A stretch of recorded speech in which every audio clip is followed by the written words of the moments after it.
Doctor Bhimrao Ambedkar. एक प्रेरणादायक कहानी सन 1900 की बात है। महाराष्ट्र के एक छोटे से गांव में एक 9 साल का लड़का स्कूल में पढ़ाई कर रहा था। उसका नाम भीमराव था।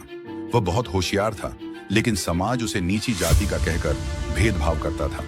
स्कूल में उसे अलग बैठाया जाता, पानी तक छूने नहीं दिया जाता, लेकिन उसने कभी हार नहीं मानी। एक दिन जब उसके पिता ने उसे स्कूल में दाखिला दिलवाया तो मास्टर ने पूछा, तुम्हारा नाम क्या है?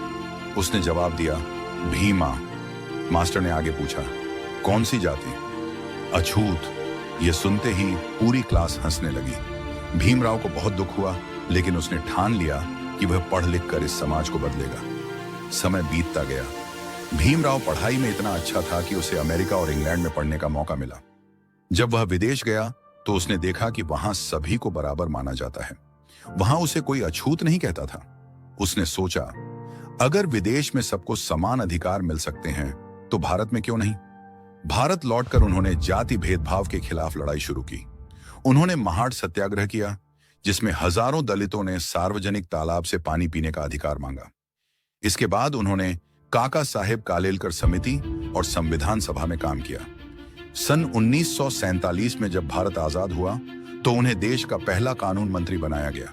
लेकिन उनकी सबसे बड़ी उपलब्धि थी भारतीय संविधान। उन्होंने ऐसा संविधान बनाया जिसमें सबको समानता, स्वतंत्रता और न्याय मिला।